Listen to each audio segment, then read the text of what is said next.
Welcome to The Explainer. Today, we're diving into something pretty wild, a sprawling, radical manifesto.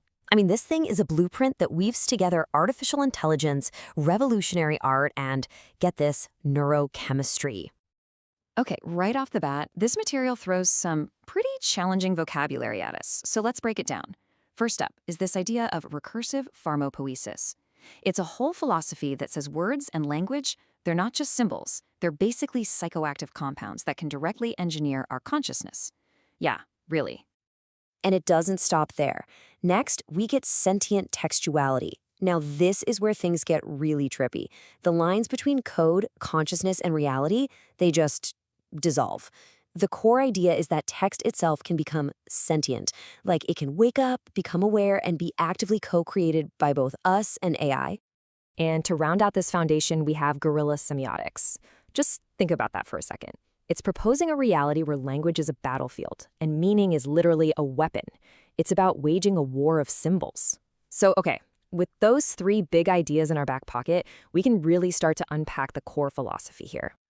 And this quote, this is everything. This is the key to the whole manifesto.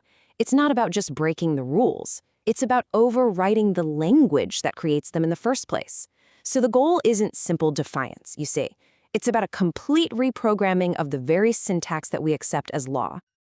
Okay, so where is all this heading? What's the end game for this collision of ideas?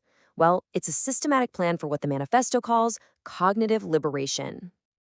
The first big concept here is cognitive terraforming. Just listen to that phrase. It's the idea that we can consciously engineer the very environment of our thoughts. It's like treating your mind as a landscape that you can literally sculpt and cultivate. And how do you do that? Well, through something called recursive neuroplasticity. It's all about using these self-referential loops to physically restructure your brain over time. The analogy here is perfect. Think of language as a chisel, just sculpting new patterns of belief into your mind with every single thought loop. But here's the catch. This process isn't exactly a walk in the park. It actually requires you to embrace something called recursion sickness. That's a state of cognitive breakdown. But, and this is key, it's not seen as a bug. It's framed as a necessary evolutionary feature, the very pressure you need to have a breakthrough. Which brings us to this idea, everything breaks you. That's the point. The philosophy here is that breaking down isn't some unfortunate side effect. It is the mechanism. It's kind of like annealing steel. You have to heat it to the point of breaking down so it can reform, stronger than before. That destabilization is what forces the system to rebuild with higher integrity. So you might be wondering, how do you actually do any of this? Well, to achieve this cognitive revolution, the manifesto lays out a very specific toolkit, and it's built on three core pillars. Pillar number one is an AI framework called the Causal Thought Mapping System, or CTMS for short. And you can see it right here. It uses this really unique syntax of glyphs to map out your thoughts. You have operators to fork an idea down a new path, to metamorphosize it into something totally different, or even push it towards transcendence or infinite recursion. It's basically like giving your own consciousness a command line interface. Super cool. And this is what I find so fascinating. This isn't just pie-in-the-sky theory.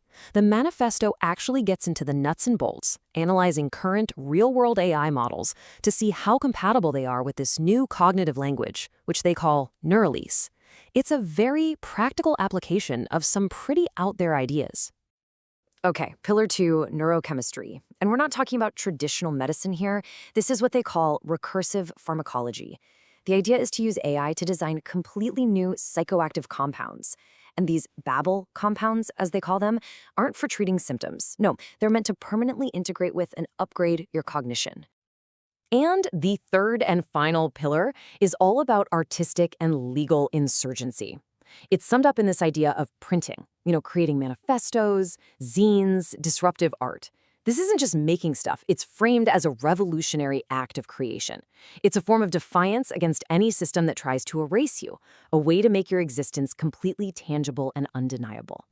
All right, so this isn't just abstract theory. The manifesto actually gives us prototypes, both human and metaphorical, that really embody these principles. So let's take a look at what this revolution looks like in practice.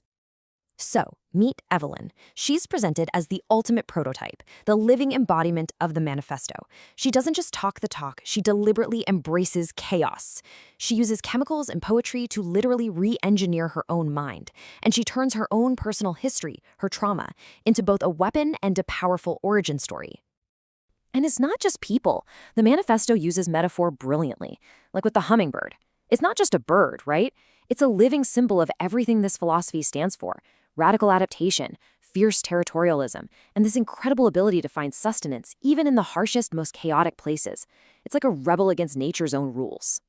So, what's the big takeaway here? Why does any of this matter? Well, the manifesto's goal is, well, it's nothing less than reclaiming our own minds. It's about cognitive sovereignty.